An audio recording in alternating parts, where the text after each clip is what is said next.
नमस्कार दोस्तों, मैं अक्षय सिंह तोमर एवरग्रीन नर्सरी में आपका स्वागत करता हूं। अभी बजे हैं रात के 10 और मैं आपके लिए एक शानदार वीडियो बनाने जा रहा हूं और बना रहा हूं। देखिए ये जो सामने आपको प्लांट दिखाई दे रहा है, ये जो प्लांट है, ये एक ऑर्नामेंटल प्लांट है, बहुत ही खूबसूरत प्लांट है जो आप लोग बहुत ज़्यादा पसंद करते हैं। इसको ओराकेरिया बोलते हैं, ओराकेरिया। और अगर हम लोग देसी भाषा में बात करते हैं तो इसको क्रिसमस ट्री बोला जाता है। हम इसके बारे में पूरी बात करेंगे। मैं अभी नर्सरी पर बैठा हुआ हूँ, मैं आपको पूरा इसका डिटेल बताऊँगा अभी। दोस्तों, ये ओराकेरिया प्लांट है और आमतौर पर इसे क्रिसमस ट्री के नाम से जाना जाता है। इसका वैज्ञानिक नाम ओराकेरिया हेटेरोफाइला है। ये एक बहुत ही सुंदर सीधा बढ़ने वाला डेकोरेटिव ऑर्नामेंटल प्लांट है जो घर, ऑफिस, गार्डन दोनों में लगाया जा सकता है। और अगर आप इसको कहीं पर भी लगाते हैं तो आपके स्थान की खूबसूरती में चार चांद लग जाते हैं। हम लोग बेसिक जानकारी के बारे में बात करें तो इसका कॉमन नेम जो है वो क्रिसमस ट्री और नॉर्थफ्लॉक और आइसलैंड पाइन बोला जाता है। ये बांध के इसलिए रखे हुए हैं, कहीं भेजने हैं तो इसलिए इसको बांध करके रखा हुआ है। नॉर्थफ्लॉक आइसलैंड इसलिए बोला गया है क्योंकि ये ऑस्ट्रेलिया के पास का है, इसलिए इसका नाम रखा गया। ऊंचाई इसकी 4 से 8 फीट तक के गमले में अगर आप लगाते हैं तो 30 से 60 फीट तक की ऊंचाई पकड़ता है। ये ज़मीन में लगाते हैं तो बहुत बेहतर रहेगा। धीरे धीरे बढ़ने वाला पौधा है। ये प्रत्येक साल 6 से 8 इंच ही बढ़ता है, बहुत स्लो बढ़ने वाला। इसकी कीमत के बारे में बात करें, छोटा अगर लेते हैं तो 150 से 300 रुपये तक का पड़ेगा।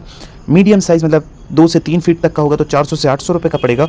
और अगर आप बड़ा लेते हैं तो 1000 से 2500 रुपये का पड़ेगा, मतलब 5 फीट और उससे अबव। हम इसको indoor, balcony, garden, lawn, office decoration आदि में लगा सकते हैं। इसमें तेज़ धूप में अगर छोटा पौधा रखते हैं तो ख़राब हो जाता है। बड़े पौधे तेज़ धूप सहन कर लेते हैं। ब्राइट इनडायरेक्ट लाइट सबसे अच्छी होती है इसके लिए। पौधा लगाने की दूरी अगर हम बात करें तो 8 से 12 फीट एक सामान्य दूरी अच्छी रहेगी। मिट्टी की बात करते हैं, इसमें 40% garden soil, 30% vermi compost, 20% river sand और 10% कोकोपीट मिलाते हैं, बहुत अच्छा रहेगा। पानी 3 से 4 दिन में एक बार गर्मियों में, सर्दियों में 7 से 10 दिन में एक बार। खाद इसमें 30 से 40 दिन में देनी होती है। वर्मी कंपोस्ट दीजिए, मस्टर्ड केक दीजिए, सीवीड लिक्विड दीजिए, ये सभी इसके लिए सही रहेगा। तापमान इसको 18 से 28 डिग्री टेम्परेचर में रखिए, अदरवाइज ऐसा नेट लगा कर रखना होगा आपको। नेट लगा कर रखते हैं तो पौधा सुरक्षित रहेगा। इसको सीड से और कटिंग से बनाना थोड़ा सा मुश्किल होता है, परंतु सीड से उगाया जा सकता है।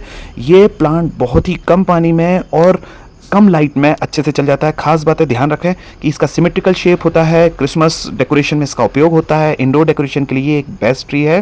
दोस्तों, ये अलग अलग टाइप के आते हैं जिसमें किसी में ऊपर 3 पत्तियां होती हैं, किसी में 4 पत्तियां होती हैं। तो इसका जो होल पैटर्न है, इसको होल पैटर्न बोला जाता है। ये जो सामने आपको दिखाई दे रहा है ये होल पैटर्न है और इसमें 4 शाखाएं, 5 शाखाएं, 6 से 7 शाखाएं तक होती हैं। और जब आप इसकी ग्रोथ स्टेज में देखें तो पौधा छोटा होता है, शाखाएं कम निकलती हैं। जैसे जैसे पौधा बड़ा होता जाता है तो उसमें नोट्स बढ़ते जाते हैं। नोट्स बनेंगे तो उतनी ही शाखाएं भी बढ़ती जाएंगी और इसकी संख्या बढ़ती जाएगी।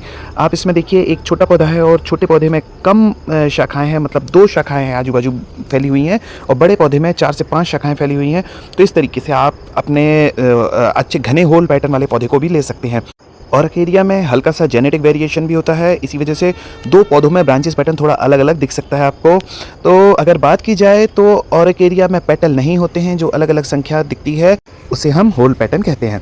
आपको इस तरीके की जानकारी आगे भी चाहिए हो तो मेरे वीडियो को लाइक और मेरे चैनल को सब्सक्राइब जरूर करें। मैं अक्षय सिंह तोमर, एवरग्रीन नर्सरी, दमोह।